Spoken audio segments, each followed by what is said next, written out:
Turn now to our Senate debate with Democrat Amy Klobuchar of Minnesota and Republican Johnny Isakson of Georgia. And Senator Klobuchar, let me begin with you. You just heard Congressman Hutchinson there. What's your response to the gun debate right now? Well, you know, George, I'm a former prosecutor, and I oversaw efforts with our school safety with 25 major high schools.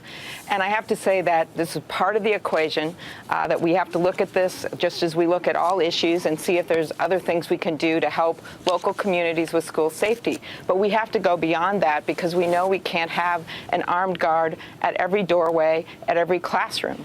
And so you have to look at the fact that a lot of these mass shootings have taken place in houses of worship. They've taken place in movie theaters.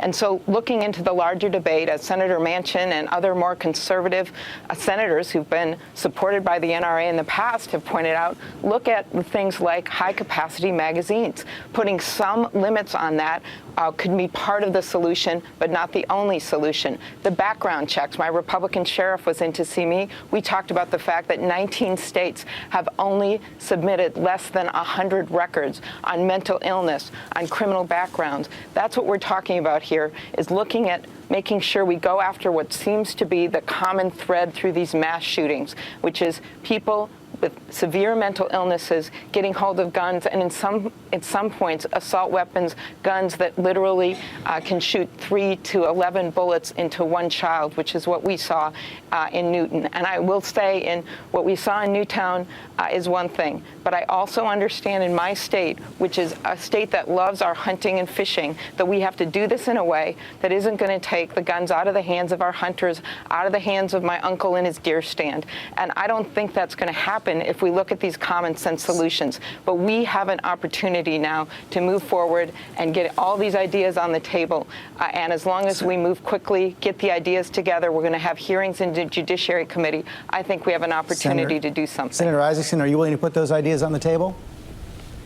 Well, Ms. Klobuchar just made a very good remark about mental health. That is the common thread that's run through all these school shootings. When I was in the Georgia State Senate in 1995, I was part of the conference committee that wrote the background check law that's available in Georgia today. But she's right, very few of these mental health registries actually work. So we've got to improve that to make sure that common thread no longer exists. But are you willing to consider the other proposals that she just discussed? Broader background checks, a federal background check, some restrictions on high-capacity magazines. I'm happy for a commission to look into every aspect. I want to remind you, George, in fact, I think you were in the White House in '94 when the assault weapon ban passed, and Columbine took place in 1999, 5 years into that ban, which has now expired. So bans alone don't solve the problem. Senator Klobuchar? Well, when you look at what happened in Colorado, where we had there a high-capacity magazine, and you look at what happened in Newtown, both of those situations, and of course it's not going to be the same in every situation, in every tragedy, but both of those involved those types of guns. And if we can do something to limit them, and if we can get some bipartisan agreement, I think we can move forward on that. We had a shooting in Minnesota, a small business, 6 people gunned down with an employee that clearly had a mental illness. Should not have had access to those guns. Every situation is different. But when you look at some of the last few shootings, they did involve those kinds of high-capacity magazines, and I think that has to be part of the equation in addition to looking at the background checks. The stat that I always remember came from the uncle of a little girl that was killed in Newtown, and that uncle, who lives in Minnesota, said that there were once 10 girls in the Girl Scout troop of his niece, and now there's only 5. Let me turn now to the fiscal cliff discussion. We saw those talks between the House Speaker and President Obama collapse this week. All eyes now on the Senate. And I want to show what the president called for before he left for his Christmas holiday on Friday afternoon. Here's the president. All of us, every single one of us, agrees that tax rates shouldn't go up for the other 98% of Americans. So there is absolutely no reason, none, not to protect these Americans from a tax hike. Senator Isakson, he says that every Republican, every Democrat in Washington says everyone earning under $250,000 should not get a tax hike. So he wants to put that on the floor along with an extension of unemployment benefits and some relief from this sequester that's supposed to hit January 1st. Any chance you could support that, Senator Isakson? Well, I felt like the House should have gone ahead and passed Speaker Boehner's bill because it addressed the subject and we'd still be in negotiation. And the president's statement is right. No one wants taxes to go up on the middle class. I don't want them to go up on anybody. But I'm not in the majority in the United States Senate, and he's the president of the United States. If we get down to the end of this year and the only choice we have is to save taxes going up on the middle class, then I would support that. But I wish we would have a comprehensive bill that dealt with spending, dealt with entitlements, and dealt with taxes all together. That's really what we ought to do. But is that still realistic with time so short right now? It's not realistic, but it was realistic December 1st when we had a lot of time. Unfortunately, we've killed a lot of time politically while the clock was ticking. It's time for us to get down to work and do the people's business. Well, Senator Klobuchar, you just heard Senator Isakson say he would support a bill like that if it came to the floor, even though it's not his first preference. Is that what you expect your leader, Senator Reid, to bring to the floor?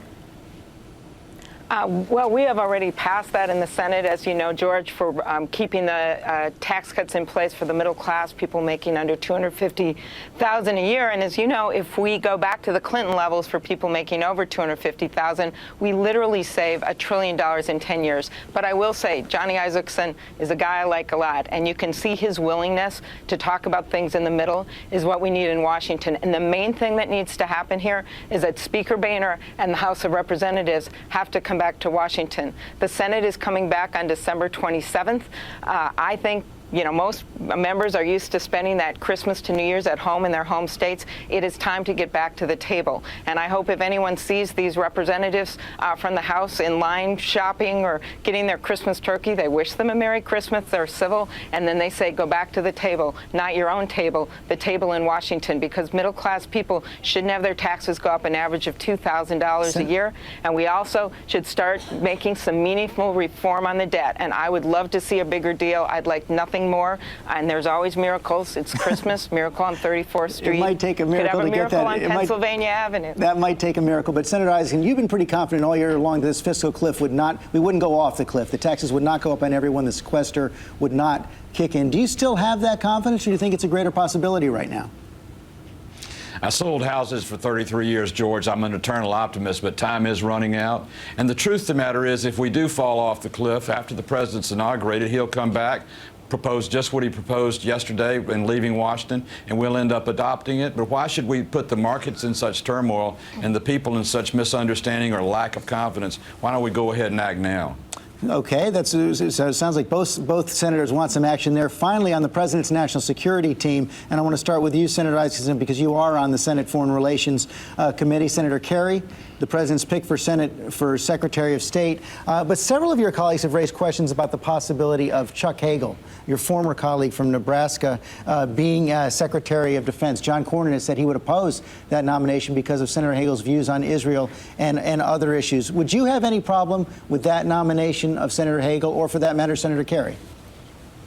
Well, I have no problem at all with John Kerry. I've served with him for 4 years on the Foreign Relations Committee. He's done outstanding work, particularly in the Middle East. He's been a great envoy and a great diplomat for the United States, and I think he'll do a great job as Secretary of State. As far as Mr. Hagel's concerned, I served with him in the Senate, but he hasn't been nominated yet, George, and I'll reserve any judgment until after the hearings we have on confirmation, if in fact he is nominated. Senator Klobuchar, on Senator Hagel, even the top Democrat on the House Foreign Affairs Committee, Eliot Engel, has said that he has severe issues with the possibility of a Secretary Hagel because of what he called his endemic hostility towards Israel. Do you share those concerns?